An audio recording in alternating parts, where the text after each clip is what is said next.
وهزم الأحزاب وحده. لا إله إلا الله ولا نعبد إلا إياه مخلصين له الدين ولو كره الكافرون. اللهم صل على سيدنا محمد وعلى آل سيدنا محمد وعلى أصحاب سيدنا محمد وعلى أنصار سيدنا محمد وعلى أزواج سيدنا محمد وعلى ذرية سيدنا محمد وسلم تسليما كثيرا. صلوا عليه وسلموا تسليما فبها تنالوا جنة ونعيما. الله أكبر. بالتكبير نزين الأعياد. الله أكبر.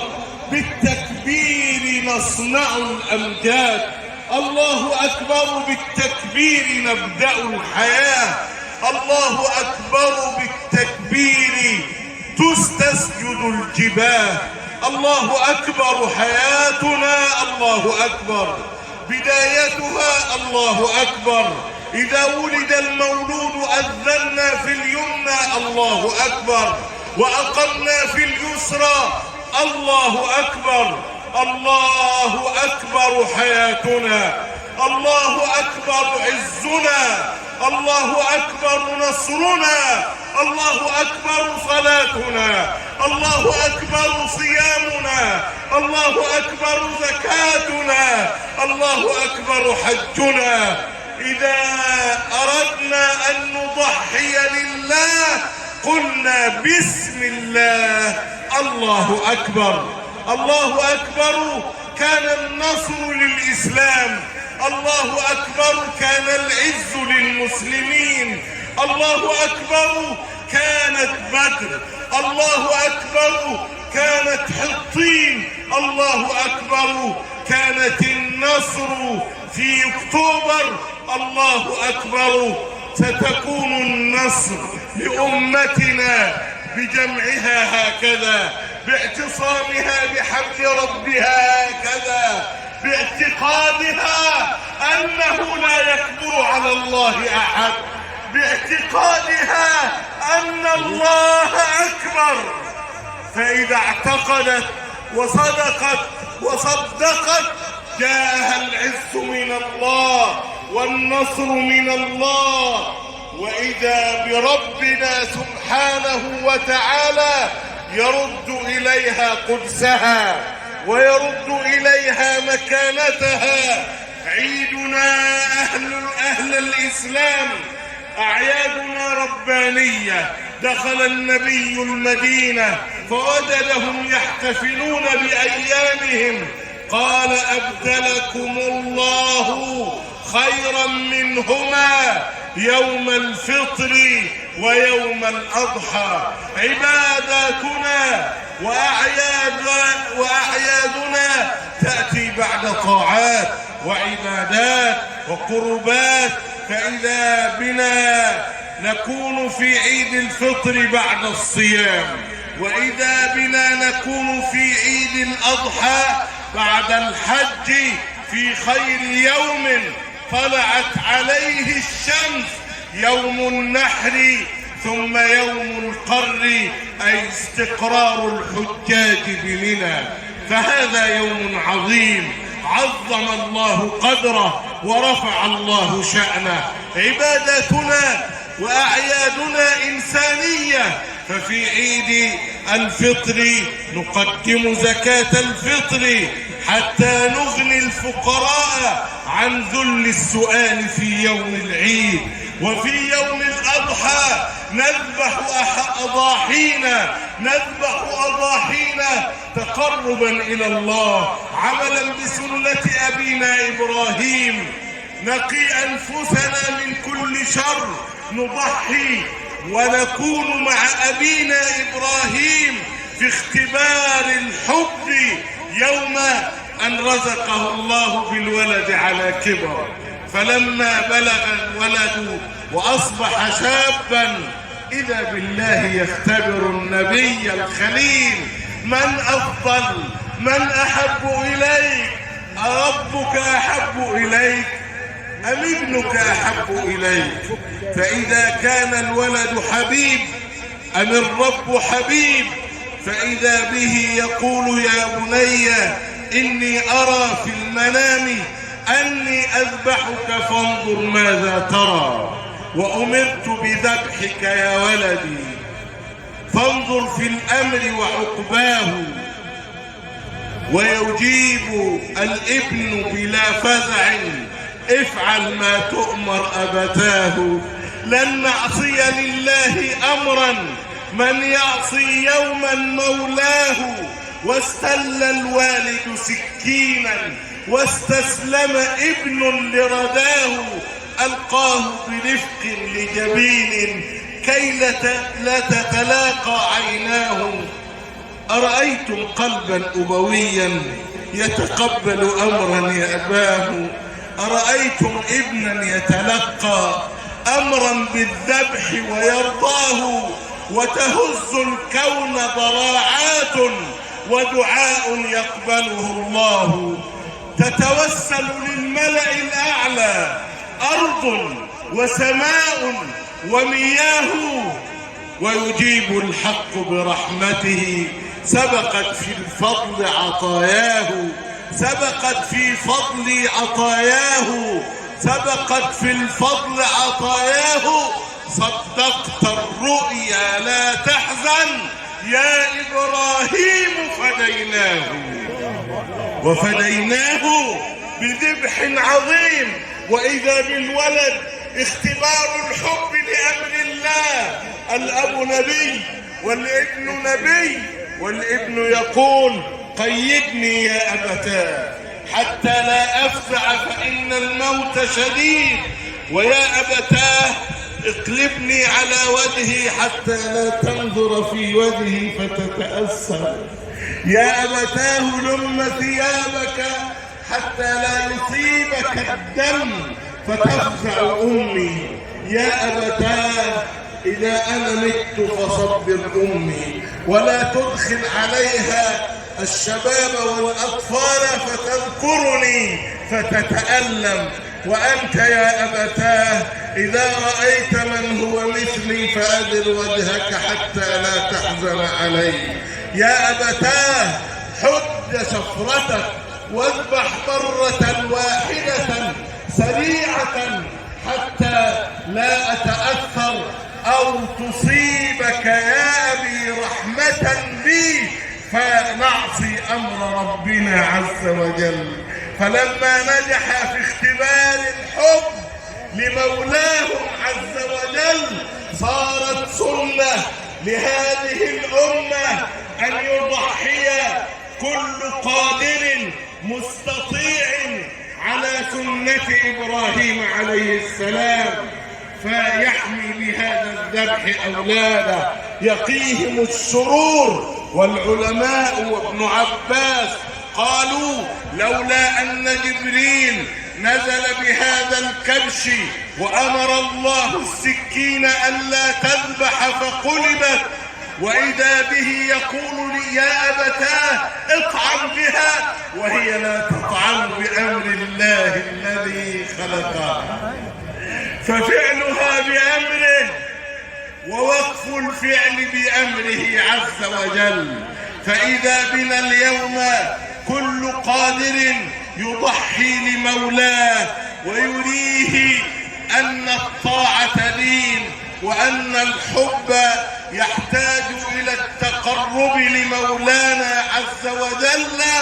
فإذا بسيدنا النبي يعلم الأمة هل أهديتم لجارنا اليهودي؟ قال النبي صلى الله عليه وسلم ما زال جبريل يوصيني بالجار حتى ظننت أنه سيورثه. إذا كانت الأمة قد اجتمعت في العالم كله فعليها أن تعتصم، واعتصموا بحبل الله جميعا ولا تفرقوا. إن أمتكم هذه أمة خصيصة خصت بأعيادها وخصت بميزاتها، جمعها الله بلغة واحدة هي لغة أهل الجنة، بكتاب واحد، بنبي واحد، بإله واحد. شعارهم لبيك اللهم لبيك، لبيك لا شريك لك لبيك، إن الحمد والنعمة لك والملك لا شريك لك لبيك حقا حقا تعبدا ورقا. فإذا بكل مشتاق كتب الله له الأجر بالعذر. فيا أحبتنا في أعيادنا سن النبي صلى الله عليه وسلم أن نتطهر قبلها، وأن نلبس أعظم الثياب، وأن نأتي من طريق ونذهب من آخر، حتى تشهد الأرض لنا عند الله يوم القيامة، حتى يرى المجتمع والعالم عز الإسلام والمسلمين، حتى تكتب الملائكة. سن صلى الله عليه وسلم أن يهنئ المسلم أخاه: تقبل الله منا ومنكم، عيدكم مبارك سعيد. بأي تهنئة؟ النبي صلى الله عليه وسلم صلوا عليه علمنا: تقبل الله منا ومنكم. هذا الدعاء في خير يوم طلعت عليه الشمس. ولا ننسى إخواننا أننا ما زلنا في ختام العشر، وبعدها هذه الأيام التي قال عنها النبي صلى الله عليه وسلم: إنها أيام أكل وشرب وذكر لله عز وجل. هذا اليوم العاشر علينا أن نستمر في ذكر ربنا، في صلة أرحامنا، هكذا أمرنا حبيبنا ونبينا، في الإحسان إلى جيراننا. والمهم ألا نغفل عن طاعة ربنا. بعض الناس قل بفضل الله وبرحمته فبذلك فليفرحوا هو خير مما يجمعون. لكن فرح لا ينسينا، لا يجعلنا في غفلة عن ترك الصلوات جماعة في المساجد. فإذا بالناظر لها يجد أن المساجد قد أضيئت بالصيام، بالقيام، بالدعاء، ثم إذا بها مظلمة بقلة روادها تشتكي لمولاها عز وجل. فإياك أن تكون المشكو بين يدي مولاك عز وجل. لا تغفل عن طاعته، لا تغفل عن قربه. فمن كان يعبد أياما فإن الأيام تموت. ما من يوم تطلع شمسه إلا وينادي مناد: يا ابن آدم أنا يوم جديد وعلى عملك شهيد، فاغتنمني فإني لا أعود إلى يوم القيامة. اليوم يمضي لكن الله باق، فعلينا أن نديم طاعاتنا. فإن نبينا صلى الله عليه وسلم كان أحب العمل إلى الله أدومه وإن قل. أحب العمل إليه ما دام وإن قل. وكان صلى الله عليه وسلم كما قالت أمنا عائشة: كان عمله ديمة. يا أحبتنا في حبيبنا ونبينا محمد، لا تهجروا القرآن، لأنه يشكو إلى الله من يهجره. إياك أن تهجر القرآن قراءة أو عملا أو تخلقا، أو أن تجعله الدستور لك في كل أمر وفي كل نهي. وعليك أن تفعل بفعل ابن مسعود إذا قيل: يا أيها الذين آمنوا فارعها سمعك وبصرك، فإنها إما خير يؤمر به أو شر ينهى عنه.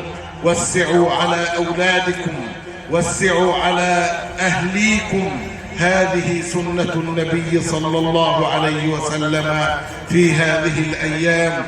أسأل الله باسمه الأعظم الذي جمعنا في هذا المكان المبارك على غير أرحام بيننا أن يكتب لنا في عامنا أجر الحجاج والمعتمرين والطائفين والملبين والساعين والواقفين بعرفاتك يا رب العالمين. اللهم اجعلنا من زمزم شاربين، وفي الحجر من المصلين، وعند باب الملتزم من الداعين، وللحجر ربنا من المستلمين. واجمعنا جميعا بجمعنا هذا في زوار حبيبنا النبي الكريم. اللهم لك الحمد على كل نعمة أنعمت بها علينا من قديم أو حديث. اللهم صل على سيدنا محمد عدد ما خلقت ورزقت وأمت وأحييت إلى يوم تبعث من أفنيت. ربنا أرنا إياه في منامنا، اكتب لنا زيارته في حياتنا. اللهم وصل إليه منا الآن يا رب الشوق والحب والسلام. اكتب لنا حسن الجوار له في الدنيا واقبضنا عليها، واجعل دفننا بجواره، شفعه فينا بعد مماتنا، اسقنا من حوضه، ارزقنا جواره في الجنة، اجمعنا به في جنات ونهر في مقعد صدق عند مليك مقتدر. اللهم حقق لنا أمنياتنا وأجب لنا دعاءنا وحقق لنا رجاءنا، وأصلح لنا في ذرياتنا، أصلح لنا أولادنا.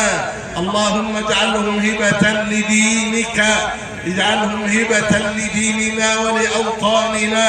أصلح لنا في ذرياتنا، إنا تبنا إليك وإنا من المسلمين. اللهم أصلح لنا ديننا الذي هو أسمة أمرنا، وأصلح لنا دنيانا التي فيها معاشنا، وأصلح لنا آخرتنا التي إليها معادنا. أصلح لنا قلوبنا يا رب، أصلح لنا عقولنا يا رب، أصلح لنا جوارحنا يا رب، أصلح لنا سرنا وجهرنا، أصلح لنا عباداتنا، أصلح لنا أرزاقنا، أصلح لنا كل شيء لنعبدك ربنا. اللهم أصلح لنا أزواجنا وبيوتنا حتى تكون بيوت الإيمان بيوت القرآن. أصلح لنا ذرياتنا يا رب العالمين. اللهم أصلح لنا كل شيء بأمرك يا رب العالمين. اللهم أدم هذه الطاعة وأدم هذا الخير، وأدم يا ربنا نوره وسروره، واجعل من كان سببا فيه يا رب العالمين أن نجتمع به في جنات النعيم، وأن نجاور الحبيب النبي الكريم في الجنة. اللهم لا تحرم هذه الوجوه في عامنا المقبل أن نكون جميعا من حجاج بيتك الحرام، وأن نكون جميعا من زوار نبيك عليه الصلاة والسلام، وأن نكون جميعا من الواقفين بعرفاتك يا رب العالمين. اللهم ربنا نسألك أن تجعل هذه الساعة شاهدة لنا لا علينا يا رب. اللهم إن علينا واجب أن يدعو كل واحد منكم لإخوانه جميعا، والناجي منا يوم القيامة يأخذ بيد إخوانه إلى الجنة. اللهم أدمنا على طاعتك ما أحييتنا وأبقيتنا، أرضنا وارض عنا برضاك يا كريم. وآخر دعوانا أن الحمد لله رب العالمين. كل عام أنتم بخير، أنتم الخير لكل عام، كل عام وأنتم إلى الله أقرب وعلى طاعته أدوم. تقبل الله منا ومنكم، كل عام أنتم بخير، أنتم الخير لكل عام. وصل اللهم وسلم وبارك على سيدنا محمد وعلى آله وصحبه وسلم. عيد أضحى مبارك عليكم جميعا.